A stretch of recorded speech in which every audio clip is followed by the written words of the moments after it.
Doing? All right, it's good to be here. I told my friends yesterday, guess what I'm doing tomorrow? It's football.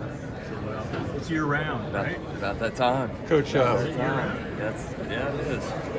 what are some early returns that you're hearing about Ian Shefflin, and how exciting is it for you, that project for him at tight end? I'm excited to be around him. We haven't been able to do much with him this summer. I'm just trying to hear from the other guys what they think about him and all that, but it sounds like he's picking some things up and know he can be an asset. So I'm excited to have a guy like that for sure. What is it about his skill set, his mentality that translates well to football? I just think the way you play basketball, right? Kind of a gritty.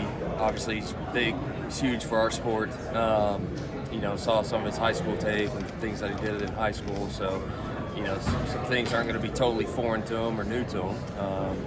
I'm excited to kind of really see it with my own eyes. Playing football at this level is hard.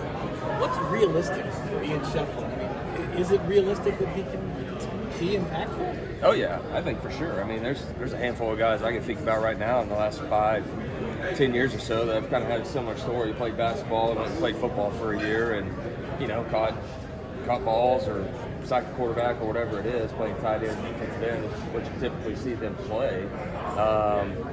So I think, how much, a lot of it's just going to be what he can handle, and what makes sense for us. We got a lot of other good players around him, so that'll be the fun part for us as coaches. Where can this offense go with a 4-year quarterback? I think the sky's the limit. That's what we're preaching to our guys. I just think there's so much more there, for him, for us offensively, and for our team. There's just so much there, and there's still so much room for growth. So that's what's exciting. So that's what these guys are chasing. They're chasing that. Coach, with some time removed from last season, what have you seen as maybe the strength of that offense last year, and where did you see that we can maybe grow in this area this year?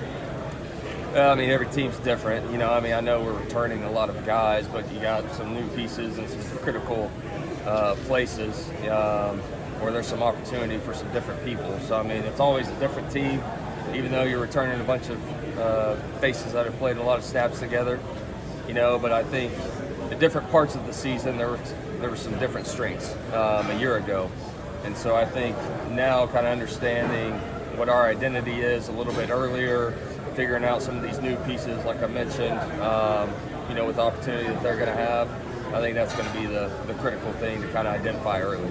Coach, you mentioned there's still being a lot there from last year to this year. What have you learned as a coordinator on how you can unlock those new potentials year after year to kind of take that offense to the next step? I just think it's for us as coaches, I think it's always, again, trying to identify, what do we do really, really well? Who are your players? Who are your playmakers? What do we do really well? Maybe what are our deficiencies, that you can hopefully strengthen or stay away from and not put yourself in a bind. So I think those are things that you probably pick up on a little bit more on as you do this and as you play call and all those things.